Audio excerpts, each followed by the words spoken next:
All right, we're going to get started with the youth course. This is probably one of the most important lectures that we're going to get from this fellow.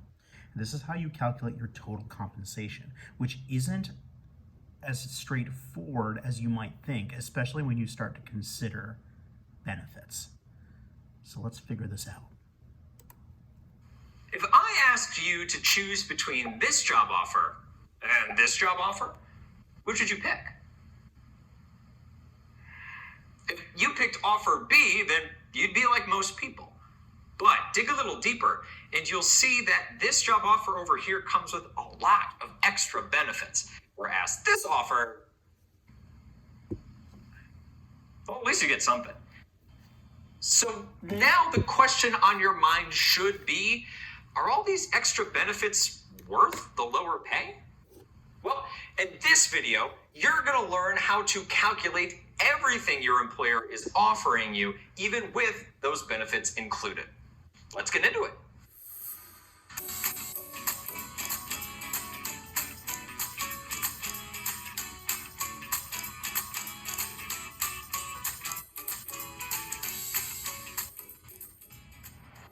When you add up all of the compensation that's part of a job offer, including the benefits that come with it, that amount you get is known as total compensation. This is because, while it's not money being added directly into your account, benefits come from your employer paying for those things themselves so that you don't have to. Basically, instead of your employer giving you the money so you can spend it on important things like health insurance, they skip that middle step and pay for those things for you. So they're paying you with services rather than with money. You are always going to want to calculate total compensation for a full year. This is because some benefits reset every year. So we want to be able to find the maximum amount of value you can get from them during that time. The basic equation for total compensation is to first calculate your base pay. Then add in the value of your paid time off, any additional pay you receive, the amount your employer contributes to insurance and investment accounts, and any money you save from other perks they provide. Let's look at how to calculate each of these amounts. The most obvious part of your total compensation package is your base pay, or the amount of actual money your boss pays you. If you've had a job before, you know that there are two types of pay: gross pay and net pay. Gross pay is the full amount your boss pays you, but you don't actually see some of that money. A portion of it is withheld to pay for taxes and to automatically contribute your portion of some benefits. What's left over is your net pay, also known as take-home pay, because it's what you actually get to take home. Whenever we're calculating total compensation, we want to take into account every single cent you get paid. So we use gross pay. Unfortunately, your paycheck only represents your net pay. So finding your gross pay is going to take a little math. If you earn a salary, then that math is super easy. Your salary amount is your yearly gross pay. But if you earn an hourly wage, then it gets a little trickier. Take how many hours you expect to work per week, then multiply that by the 52 weeks in a year, then multiply that by your hourly wage. This scales your hourly pay to a yearly pay before any withholdings. In other words, your gross yearly pay.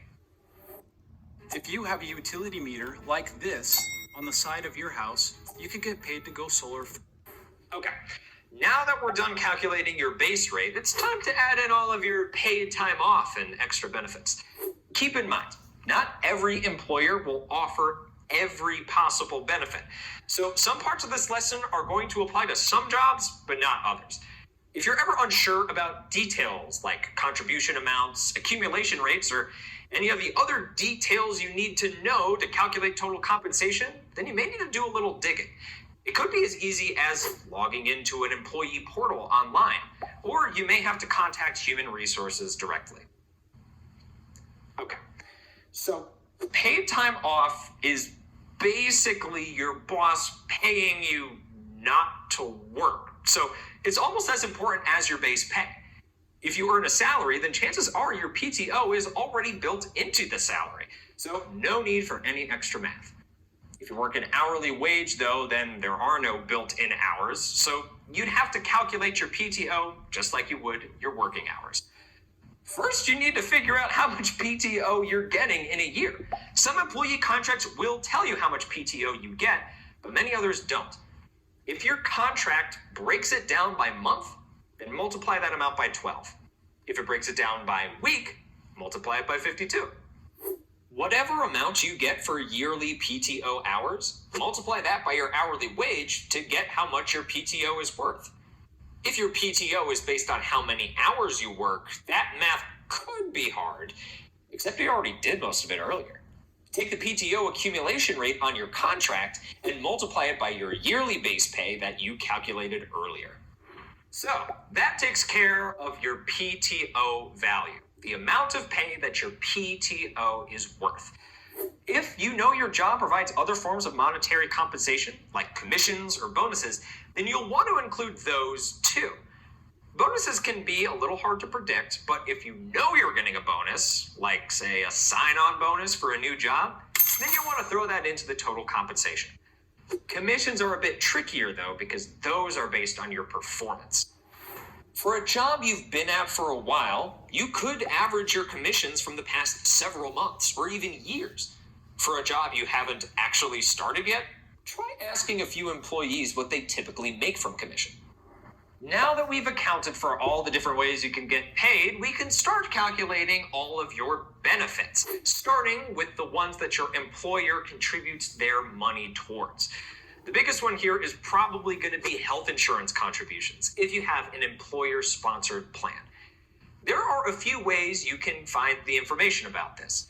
It could be right on your company's employee self-service website. Or maybe you could find information about your healthcare plan options on your company's Human Resources Department's website. The W-2 tax form that employees receive every year will also state your employer's contributions to things like this. But that's only really useful if you've been with a company for about a year or two. Make sure you do the same thing for vision and dental insurance if they are from your employer, as well as your retirement contributions. Just remember, when you're calculating your total compensation, only use the contribution that your employer gives you. Don't include what you're paying for the rest of it. That's going to come out of your gross pay, and we already included that into our total compensation equation. That is critically important. When you are calculating your total compensation, remember, when you're adding in your health, your dental, and your vision, it's only the employer contribution that gets added to the total value of your total compensation because you've already counted your contribution as part of your base gross pay. You don't want to be double counting and making your job seem more attractive than it actually is. For other benefits, their total compensation amount is based on however much money you save from them. For instance, if your employer offers up to $4,000 in tuition assistance per year, sure, that may not cover the entire cost of a college degree, but your employer is still saving you money. Or if the employer offers free childcare while you're working, and the nearest childcare center to you costs $1,000 a month, then your employer is saving you that much for a total of $12,000 every year. In those examples, you may be wondering to yourself, well, what use is free childcare if I don't have any kids? Or why would they offer tuition assistance if I'm not paying tuition? But these are still benefits that you could choose to use someday. So even if you're not using them now, still include them as a consideration of what you might get in the future. Once you add all these amounts together, you'll have your total compensation. This total compensation amount is super important for being able to compare jobs and job offers. But it's not the only consideration, because life isn't so cut and dry. What if you're interested in going back to school for more training, but the job with a higher total compensation doesn't offer tuition assistance? Which would you choose? Or what if you had a chronic health condition and a seemingly worse job offer provided an amazing health insurance benefit? In the end, total compensation is an important consideration, but it's not the only one. Like many things in financial literacy, the choice of what to value more ultimately comes down to you. Now, we've learned about all the different ways your employers can compensate you for your work, but now it's time to learn about one final potential benefit that many people find invaluable: the flexibility to choose your own working conditions, which is only available to certain types of employment.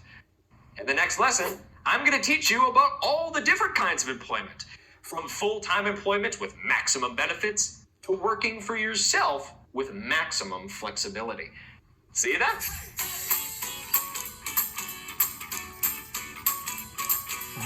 We're going to go directly into types of employment, and we're going to learn about Your that child right now. needs these 3 key factors to get into an Ivy League or top 25. Which do you prefer? Money or free time? What if I asked you to choose between stability and flexibility? These may seem like pretty philosophical questions, but they're important things to consider when you're looking for a job. Would you rather have a job where you make lots of money, or one where you make less money but have more free time? Would you be willing to trade the security of having a job permanently locked down for the flexibility of creating your own rules rather than following somebody else's? Depending on how you answered these questions, you may find yourself better suited for full-time employment, part-time employment, or contract work. In this video, we're going to go over all the differences between these types of employment, as well as their advantages and disadvantages. Let's get into it.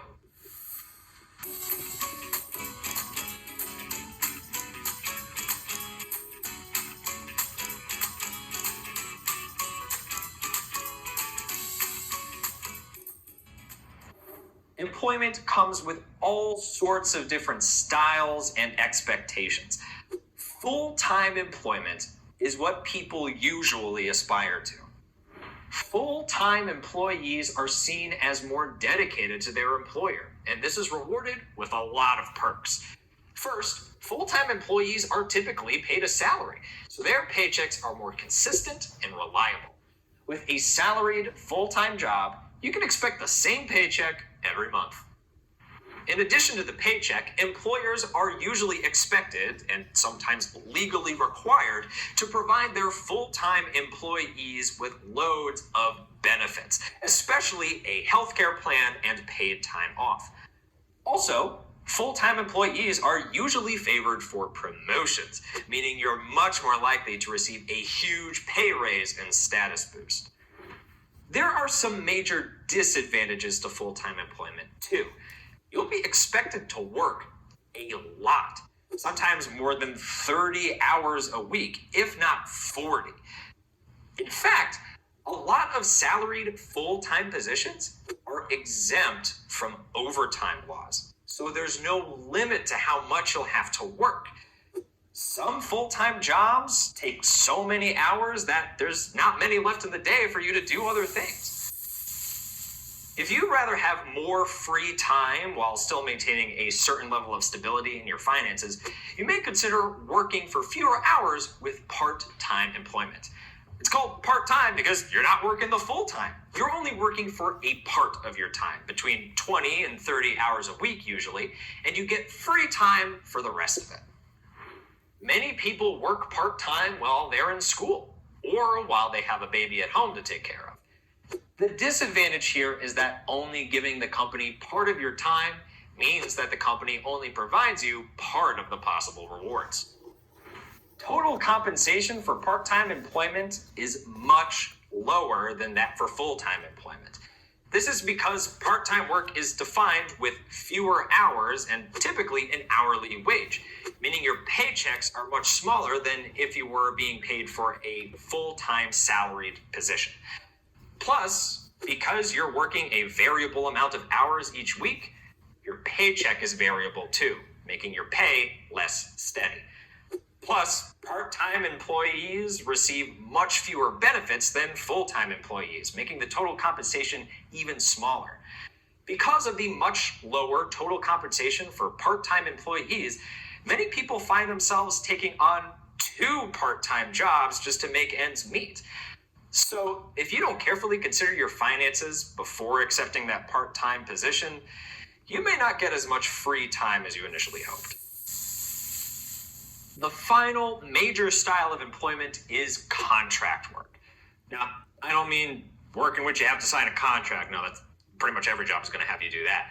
What I mean is the contract is only focused on a specific project or time frame. You're not really being employed, you're just being brought on to help with something. If the name contract work confuses you, you can also call it freelancing, gig work, or consulting. So, if contract work is a form of employment, who's employing you? Well, you are. Whenever you do contract work, you are treated as being self-employed. Your boss is you, and your one-person company works to help clients. Think of contract work as kind of like mowing your neighbor's lawns over the summer. They pay you to do the job for them, but you don't actually work for them.